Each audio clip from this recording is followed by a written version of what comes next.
तो जिन चीज़ों पे हम बात करने वाले हैं वो सिंपल सा यही है कि 16th सेंचुरी और 17th सेंचुरी में जब भी हम मेजर राइटर्स की बात करते हैं तो उसमें सबसे पहला नाम अगर आप शुरुआत से करें तो यूनिवर्सिटी विट्स के जितने भी मेंबर थे, जो भी 6 और 7 यूनिवर्सिटी विट्स के मेंबर हैं वो सारे के सारे मेल हैं। उसके बाद विलियम शेक्सपियर का नाम आता है। विलियम शेक्सपियर के बाद फ्रांसिस बेकन और फिर बेन जॉनसन जैसे लोग। इसके अलावा जो अदर राइटर्स, मैं सिर्फ मेजर 3 4 नाम ले रहा हूँ पिछले 200 सालों में, 16th सेंचुरी और 17th सेंचुरी भी, आगे चल के फिर मिल्टन भी, जिनको लास्ट ऑफ एलिजाबेथन कहा जाता है, ये ध्यान रखिएगा लोग। तो विमेन, इसमें विमेन का कंट्रीब्यूशन कितना था? हालांकि उस समय क्वीन एलिजाबेथ थी, क्राउन एक विमेन के पास है, पर क्या ऐसे कारण थे कि कोई पॉपुलर राइटर जो है वो विमेन राइटर नहीं है? इस चीज को भी एक्सप्लोर करने की कोशिश करेंगे कि उस समय विमेन राइटर एकदम ही नहीं थी या एक आध मेजर हैं। तो जो भी विमेन राइटर है उसको इसमें पढ़ लेंगे आज की क्लास में हम लोग। So what were the lower contribution of women? पहला चीज तो लो लिटरेसी रेट, महिलाएं उतनी पढ़ी लिखी नहीं थी।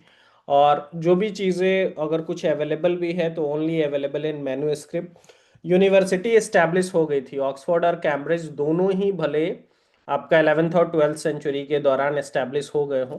यूनिवर्सिटी एस्टैब्लिश हुए 300 से 400 साल हो चुके थे, पर वहां भी अगर आप देखें तो महिलाएं उतनी इंग्लैंड में भी नहीं थी इवन टिल 16th सेंचुरी। और अगर कोई महिला, कोई वेमेन लिख भी रही थी तो उनकी जो भी राइटिंग्स है they were circulated only within family और फैमिलियर सर्कल्स, तो वो पब्लिश नहीं हो रहा था। दो चीजें आपको समझनी है। पहला ये कि एक तो ज्यादा लिख नहीं रही थी लोग, और दूसरा जो लोग लिख भी रहे थे they were not getting published, they were only in the form of manuscript, and it was or it were being circulated only within the families और फैमिलियर सर्कल्स। तो प्राइवेट नॉन कैनोनिकल फॉर्म्स थे, letter, diaries, ये चीजें exist कर रही थी। A female author was more open to censor than her male counterpart. So did women have a renaissance? Joan Kelly, Gadol's 1997 ऐसे, ये इस नाम से एक ऐसे है जॉन केली का। ये इसलिए याद रखिएगा क्योंकि इनका रिसर्च एलिजाबेथन एज को लेकर के बहुत मतलब इनके कंट्रीब्यूशन को बहुत इफिशिएंट माना जाता है। ये नाम कई बार एग्जामिनेशन में पूछा सकता है कि इस सेम नेम से एक आर्टिकल इन्होंने एक ऐसे छपाया है, जॉन केली। So, women historical experiences differ. The expansion of possibilities, option, and worlds only for men. The Renaissance concept of courtly love, celebration of women passivity, ये चीजें आपको समझना सिंपल सा ये है कि जो विमेन के हिस्टोरिकल एक्सपीरियंसेस हैं वो थोड़े अलग थे। क्राउन विमेन के पास हो जाने से महिलाएं बहुत ज्यादा, मतलब फेमिनिज्म आ गया था एलिजाबेथन एज में, ऐसा नहीं। फीमेल की सिचुएशन बहुत ज्यादा बेटर हो रही थी, ऐसा भी नहीं है। It was just like female was the head of the state, but still there were more opportunities for men in at the time of Elizabethan age and even in Jacobean age as well. तो ये दो चीजें आपको ध्यान रखनी है। John केली का ये ऐसे याद रखना है, did women have a renaissance? It is the most celebrated is.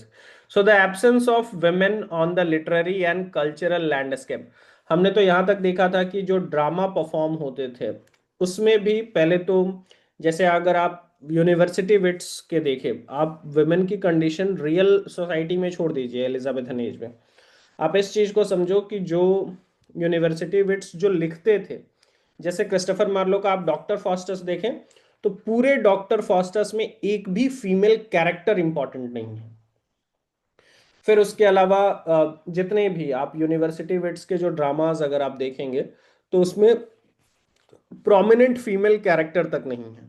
मतलब आप स्टेज पे परफॉर्म करना और सोसाइटी में क्या सिचुएशन थी ये तो छोड़ दीजिए, जो राइटिंग्स क्रिएट किए जा रहे थे उसमें भी विमेन नहीं थी। इसके बाद शेक्सपियर आते हैं, तो शेक्सपियर के वर्क में विमेन इंपॉर्टेंट दिखती हैं, ऐसा नहीं है। मतलब यूनिवर्सिटी विट्स के कंपैरिजन में विलियम शेक्सपियर के वर्क में विमेन आपको ज्यादा दिखेंगी। जैसे लेडी मैकबेथ का कैरेक्टर जो है वो बहुत इंपॉर्टेंट है, उसके बाद हैमलेट में जो हैमलेट की मदर का कैरेक्टर है वो बहुत इंपॉर्टेंट और बहुत प्रोमिनेंट तरीके से आपको दिखता है। इसके अलावा आप देखेंगे कि मतलब शेक्सपियर की राइटिंग में फिर आप रोमियो एंड जूलियट देखिए, तो रोमियो एंड जूलियट में भी दिखता है। फिर तुम द मर्चेंट ऑफ वेनिस देखेंगे तो उसमें भी फीमेल कैरेक्टर्स जो है वो प्रोमिनेंट है और उसको इंटेलेक्चुअल भी दिखाया गया है। वो ऐसा नहीं है कि सिर्फ इसी तरीके से साइड कैरेक्टर नहीं है, दे आर इंपॉर्टेंट कैरेक्टर। तो जो शिफ्ट है वो आपको समझना है कि यूनिवर्सिटी वेट्स में विमेन कैरेक्टर एब्सेंट रहेंगे, शेक्सपियर में विमेन कैरेक्टर आपको दिखेंगे। फिर बेन जॉनसन आते आते बेन जॉनसन में भी विमेन को, हालांकि इन्होंने मेजर कैरेक्टर तो बनाया बट उनका पर्पस जो था वो विमेन की मॉकरी करना था, तो वो एक डिफरेंट चीज है।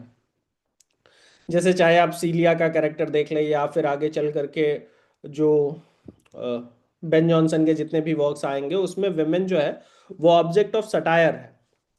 So the status of women during Renaissance period: no political rights, not permitted to live independently, mandatory marriage, regulated sexuality। तो ये एक इंपॉर्टेंट चीज है, उनके पास कोई पॉलिटिकल राइट्स नहीं थे। हालांकि ये आपको समझना है कि women was the head of the state at that time, queen Elizabeth ही थी, पर इसके बावजूद भी महिलाओं के पास कोई पॉलिटिकल राइट नहीं थे 16th सेंचुरी इंग्लैंड में। मैरिज जो था वो मैंडेटरी था, एक भी महिला ऐसी नहीं दिखेगी जो इंडिपेंडेंटली अपनी लाइफ जो है वो जी सके।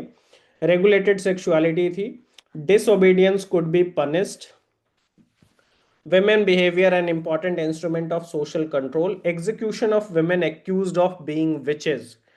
ये एक बहुत बड़ा कंसिडरेशन है which shows the reality of Renaissance, जिसको आप रेनेसा जिसको हम रीबर्थ कहते हैं, री अवेकनिंग कहते हैं, कि लोग लॉजिकल हो रहे थे, रैशनल हो रहे थे।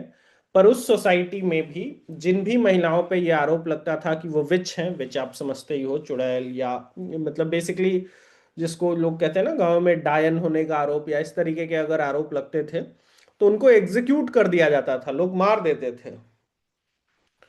तो this was the status of women during Renaissance period. तो बहुत अच्छी स्थिति नहीं थी। 15 और इसका डेटा आप देख लीजिए, 1560 टू 1770, यानी कि 16th सेंचुरी का लेटर हाफ, पूरी 17th सेंचुरी और 18th सेंचुरी का भी अप्रॉक्स 30,000 वुमेन्स वेर एग्जीक्यूटेड। और किस बेसिस पे? कि वो विच हैं, ये किसी ने उन पे एक्यूजेशन लगा दिया और उनको एग्जीक्यूट कर दिया गया, मार दिया गया। तो जो समरी है वो ये है कि the status of women was not very good in the Elizabethan era, despite the fact that a women was ruling over the state. So women और एजुकेशन की क्या स्थिति है? एक्सेस टू एजुकेशन, ऐसा नहीं है सारी महिलाओं को नहीं था। वो जो नोबल फैमिलीज से, वही जो 50-60 नोबल फैमिलीज एग्जिस्ट करती थी, उन्हीं के पास वो एक्सेस जो है। यस शिवांगी, सलीम विच ट्रायल 1692, इसमें ये स्टोरी आपको मिलती है। Exactly exactly। देखो ये जो मैं अभी आपको जो समझाना चाह रहा हूँ वो कॉन्सेप्ट बिल्डिंग में बहुत काम आएगा, क्योंकि आप ठीक है आप वर्क्स रट लोगे कि मतलब उस दौरान कौन कौन से वर्क्स रखेंगे, बट जो स्टेटमेंट बेस्ड क्वेश्चंस आएंगे ना एग्जाम में, जिनमें बहुत सारे बच्चे फंसते हैं, तो अगर आपको मतलब विमेन के पोजिशनिंग से या फिर कोई भी ऐसा क्वेश्चन आएगा उसमें ये कॉन्सेप्ट इनडायरेक्ट वे में बहुत काम आने वाला है। तो women and education, access to education सिर्फ नोबल फैमिलीज के पास, नोबल फैमिलीज बहुत लिमिटेड थी, आपको पता ही है रॉयल फैमिलीज और जो नोबल फैमिलीज इंग्लैंड में एग्जिस्ट किया करती थी, बट डिनाइड यूनिवर्सिटी एजुकेशन। इसमें भी इंटरेस्टिंग फैक्ट है। और थोड़ा एक आध चीजें अगर आप गूगल कर लेंगे तो आपको वो भी कि ऑक्सफोर्ड और कैम्ब्रिज में भी पहले सिर्फ मेल टीचर्स भी होते थे, स्टूडेंट्स भी मेल ही होते थे। तो पहली फीमेल स्टूडेंट का आपको डेटा मिल जाएगा। उसके बाद पहली फीमेल टीचर जो ऑक्सफोर्ड या कैम्ब्रिज जो वहाँ की ओल्डेस्ट यूनिवर्सिटी है उसका डेटा मिल जाएगा। तो सब आपको दिखेगा कि वो 18th 19th century, Victorian age में विमेन का बहुत ज्यादा मतलब वो 19th सेंचुरी आते आते तक वो एक जो फेमिनिज्म का स्टार्ट होना वो विक्टोरियन में होता है। एलिजाबेथन में कहने के लिए क्वीन एलिजाबेथ थी, पर रियल ट्रांसफॉर्मेशन जो है वो क्वीन विक्टोरिया के टाइम पे हुआ है, 19th सेंचुरी में। तो एक्सेस टू एजुकेशन बहुत कम, नोबल फैमिलीज को भी, उसमें भी यूनिवर्सिटी एजुकेशन डिनाइड था। Education meant preparing for gender roles. ये भी इंटरेस्टिंग। जेंडर रोल क्या है, आप लोग समझते ही हैं कि जो बेसिक जेंडर रोल पहले से डिफाइंड है कि महिलाएं क्या करेंगी, पुरुष क्या करेंगे, और उसको लेकर के एजुकेशन का पर्पस वही था कि आपको घर संभालना सीखना है और ये सारी चीजें। तो वुमेन एंड एजुकेशन में भी रेनेसा के टाइम पे मैं the three virtues of women, ये तीन, हाँ ये भी याद रखिएगा। एलिजाबेथन एज में एजुकेशन को लेकर के बताया ये जाता था कि महिलाएं के पास ये तीन चीजें होनी ही चाहिए, और यही वो उनके तीन क्वालिटीज हैं, वर्चूज हैं। पहला है चैस्टिटी, जिसको पवित्रता कहते हैं बेसिकली, कि मतलब वन मैन वेमेन बन करके वो रहे, वर्जिनिटी मेंटेन करे बिफोर मैरिज, ये सारी चीजें तो जिसको चैस्टिटी के रूप में देखा जाएगा। सेकंड इज साइलेंस, बहुत तेज ना बोले, और silence. And third is obedience. So these are the three virtues of women. Elizabethan age में ये चीजें एग्जिस्ट कर रही थी। All the advance of Renaissance, ये एक बहुत interesting quotation which is from the book, यही W.H. हडसन में ही। All the advances of Renaissance Italy, its proto-capitalist economy, its states, and its humanistic culture worked to mold the noble women into an aesthetic object, decorous, chaste, and doubly dependent on her husband as well as the prince। ये बात मतलब बहुत सही। सिर्फ यहाँ क्या नहीं, England में जो रेनेसा हुआ सिर्फ वहां की बात नहीं की जा रही है। रेनेसा जो कि इटली से इंग्लैंड आया, वहां भी स्थिति यही थी कि विमेन को या फीमेल को, नोबल विमेन को भी एक एस्थेटिक ऑब्जेक्ट की तरह देखा जाता था जिसको सजा करके रखा जाए, डेकोरस चेस, और वो डबली डिपेंडेंट हो किस पे, अपने हस्बैंड पे या प्रिंस पे। सो ये यहाँ पे जानबूझ के इस तरीके से लिखा गया है, ये एक्चुअली यही कोटेशन, कि लिटरेचर बाय विमेन एग्जिस्ट नहीं करता था, लिटरेचर फॉर विमेन, बाई को काटा गया है एंड देन फॉर विमेन। तो महिलाओं के द्वारा लिटरेचर बहुत एग्जिस्ट नहीं कर रहा था एलिजाबेथन एज में भी, हालांकि दो चार राइटर्स के नाम आएंगे, उनके कुछ वर्क्स हम लोग देख लेंगे, पर उनके लिए लिटरेचर बनाया गया which was basically written by men. Instruction manuals, conduct notes, ये सारी चीजें एग्जिस्ट कर रही थी। To be mirror of modesty and monuments of chastity, मतलब उनके लिए बहुत सारे इंस्ट्रक्शन मैनुअल्स थे कि आपको क्या करना चाहिए, सोसाइटी में किस तरीके से रहना चाहिए, कंडक्ट नोट्स। आपको बहुत मॉडेस्ट होना पड़ेगा। मॉडेस्ट रेफर्स टू जितना ज़्यादा आप काम सूद पैसिफाइड तरीके से रह सके, साइलेंस मेंटेन करें, चैस्टिटी मेंटेन करें, चैस्टिटी मैंने बताया ही।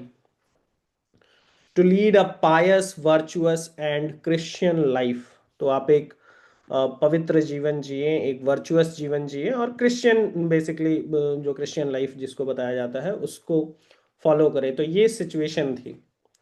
पर जैसा मैंने कहा कि इसके बावजूद भी कुछ राइटर, कुछ फीमेल राइटर एलिजाबेथन एज में एग्जिस्ट करती हैं, उनके बारे में भी हम लोग पढ़ेंगे।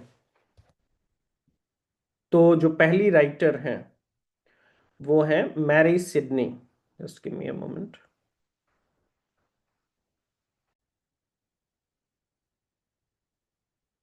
तो जो पहली प्रोमिनेंट राइटर है एलिजाबेथन एज से, वो मेरी सिडनी है। मेरी सिडनी, मेरी हर्बर्ट, काउंटेस ऑफ पेम्बोक, ये फिलिप सिडनी की बहन थी। तो एक तो चीज ये भी निकल के आता है कि इनका राइटर बनना अपने आप में एक बहुत बड़ा वर्क, मतलब कारण ये रहा होगा कि ये फिलिप सिडनी के सिस्टर हैं, इस वजह से इनके वर्क्स को पब्लिश भी किया गया। और मतलब वो जो प्रमोशन है कि क्यों ये राइटर बनी, क्योंकि जितने भी हो सकता है कि और भी बहुत सारे महिलाएं बहुत कुछ लिख रही हों, पर जो हमने डिस्कस किया कि वो फैमिली तक ही रह गया हो, तो उसको पब्लिश नहीं कराया गया हो। बट मेरी सिडनी के वर्क्स पब्लिश्ड हुए, और इनको सिडनी, स्पेंसर और शेक्सपियर की कैटेगरी में ही, मतलब उनके साथ आप लिस्ट कर सकते हो। फिलिप सिडनी, स्पेंसर और शेक्सपियर, और तो सिडनी की जो बहन है मेरी Sydney, translation of Petrarch Triumph of death, many times asked in the examination, कई बार पूछा गया है कि पेट्रार्क के ट्रायम्फ ऑफ डेथ का ट्रांसलेशन जो है वो मेरी सेली ने किया है, ये आपको ध्यान देना है। फिर lyric translation of the plasm, तो दो ट्रांसलेशन इनके जिम्मे आते हैं। इसके अलावा भी कुछ वर्क्स हैं प्रोमिनेंट, वो आप देख सकते हैं, पर ये दो चीजें आपको बिल्कुल पूरी तरीके से याद रखना है। तो मेरी सेली पहली important writer. Next is an ask, ये 1521 टू 1546, बहुत कम समय के लिए रही और बहुत अर्ली एज में डेथ हो गया, और 16th सेंचुरी की शुरुआत में। Poet, Protestant, condemned to as heretic, thrown out of home by her Catholic husband. तो इंटरेस्टिंग, चूंकि प्रोटेस्टेंटिज्म की शुरुआत हुई थी एलिजाबेथन एज में, हस्बैंड इनके कैथोलिक थे, ये प्रोटेस्टेंट बनना चाहें तो इनको इनके घर से भगा दिया गया। The earliest known female poet to write in English, तो सबसे क्रोनोलॉजी में ये आपको मेरी सेली से पहले आएंगी। So the earliest known female poet to write in English and the first English women to demand a divorce unsuccessfully though, हालांकि डिवोर्स इनको मिला नहीं, बट ये पहली महिला थी जिन्होंने डिवोर्स फाइल किया, उसकी डिमांड की। ये नाम इंपॉर्टेंट है, एन आस्क। फिर preached her faith in London, sorry Mary Sidney, Mary Shelley नहीं, यस, फिलिप सिडनी की सिस्टर। मैरी सेली वो तो रोमांटिक एज में है। तो first English women to demand a divorce unsuccessfully though, preached her faith in London. May 1546, arrested and cruelly tortured in Tower of London. Hips, joints, knees and ankles dislocated. June 56, convicted of heresy and condemned to be burned at the stake. तो इनकी life बहुत challenging रही। Private players confirm to the role of, but literature के point of view से आप देखेंगे तो N ask जो है वो एक इम्पॉर्टेंट है। बहुत कम एज में ही उनकी डेथ हो गई, just at the age of 24 25 बोला जाएगा, 25। पर इनके बारे में जो चीज़ याद रखनी है, प्रोटेस्टेंट थी, पहली विमेन थी जिन्होंने डिवोर्स डिमांड किया। फिर फर्स्ट फेथ इन लंदन, अपनी बातों को जब लंदन में फैला रही थी, तो वो जो मैंने कहा ना कि विमेन के लिए कोड ऑफ कंडक्ट थे, चैस्टिसिटी मेंटेन करना, ये सारी चीजें थी। बहुत सारी महिलाओं को एग्जीक्यूट किया गया था, तो उसमें आप देखेंगे कि इनको भी बहुत क्रूअली टॉर्चर करना पड़ा, किया गया। इनके हिप्स, जॉइंट्स, नीज और एंकल्स डिसलोकेट हो गए थे, और फाइनली जून 1546 जो आप देखेंगे, तो ऐसा नहीं है, इनकी नेचुरल डेथ नहीं थी। Convicted of heresy and condemned to burn at the stake, तो जला दिया गया, मतलब इनको भी एग्जीक्यूट किया गया। प्राइवेट प्रेयर्स हालांकि रखे गए। तो इनके मतलब ये एक इम्पॉर्टेंट है, और पहली महिला राइटर के रूप में आप इनको देख सकते हैं, मतलब एलिजाबेथन एज के कंसिडरेशन में। The virtuous and learned women, but not allowed to express religion, calling in more public forms. An own recounting of her first interrogation, the examination. ये एक वर्क है जो याद रखिएगा, ऑफ एन द एग्जामिनेशन 1546 में। Am I clearly Audible?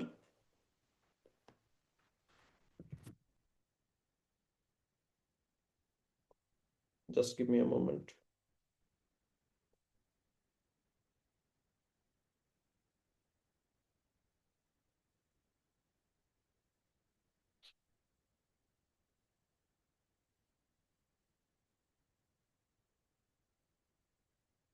तो Anne Askew का जो वर्क है वो बिल्कुल ये याद रखिएगा, an examination, sorry the examination.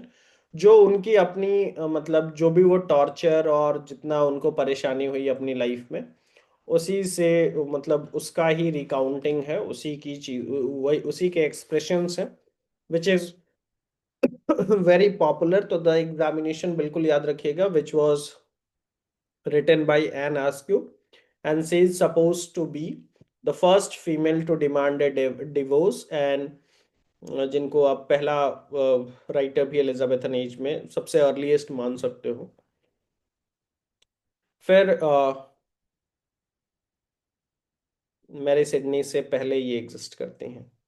तो Isabel Whitney, secular poetry, the first professional women poet in England. तो इजाबेल विटनी का नाम पहली प्रोफेशनल वुमेन पोएट के रूप में, did not hail from a noble family, ये भी एक इंटरेस्टिंग फैक्ट है। इजाबेल विटनी नोबल फैमिली से नहीं थी। Middle class, meagre finances, left Cheshire for London, a sweet nosegay, copy of a letter, ये इनका वर्क है। Talk about multiple relationship across time. फिर बोल्ड विमेन लवर्स, ये इनका दूसरा वर्क है। तो एन आस्क के वर्क द एग्जामिनेशन याद रखना है आपको। इजाबेल विटने का जो वर्क है, sweet nosegay, copy of a letter, bold women lovers, ये आपको याद रखना है। फिर विल एंड टेस्टामेंट, ये भी आपको याद रखना है। So these three works, first professional women writer का जो किताब है वो इनके, Isabel Whitney, first professional women poet in England, writer नहीं। फिर Margaret Tyler, active during 1570s to 1590। आवाज क्लियर नहीं मेरी? And remains speculative, Margaret Tyler का भी नाम आप याद रख लीजिएगा। फिर लेडी मै,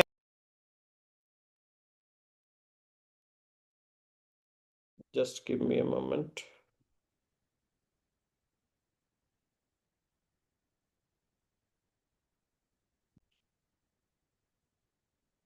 तो मार्गरेट टाइलर जो है वो एक्टिव थी 1570s और 95 के दौरान। और फिर इसमें जो आप देखते हैं,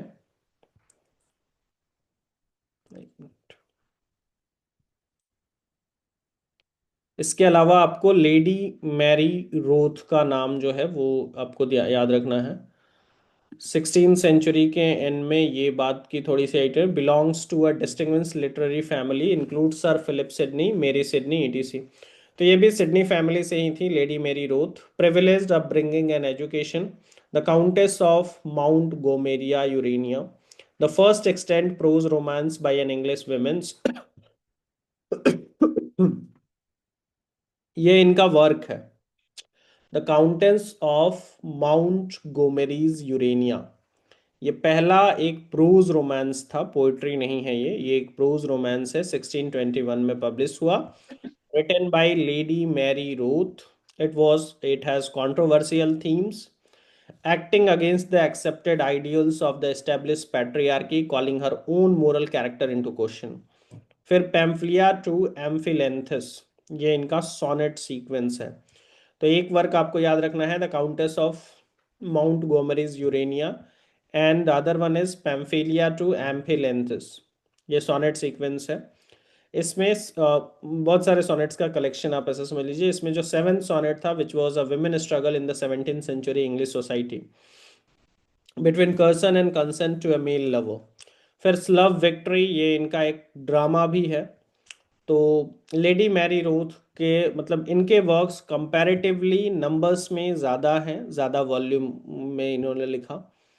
लव्स विक्ट्री एक ड्रामा भी, तो प्रोज रोमांस एक ड्रामा और सोनेट का कलेक्शन, ये तीनों चीज़ें इन्होंने लिखी। इनके हस्बैंड सर रॉबर्ट रॉथ थे। Her alleged relationship with William Herbert, a favourite of queen Anne, ये आपको ध्यान रखना है। तो इनके डेथ हो गई और ऐसा माना जाता है कि इनके रिलेशनशिप रहे थे विलियम हर्बर्ट के साथ। तो लेडी मैरी वर्थ, तो तीन चार नाम ही हैं बेसिकली, विमेन राइटर बहुत ज़्यादा है नहीं। उसमें भी कुछ ऐसी फैमिली से दो तो आपको सिडनी की फैमिली से ही रिलेटेड, जिसमें faced major financial difficulty toward the end of her life.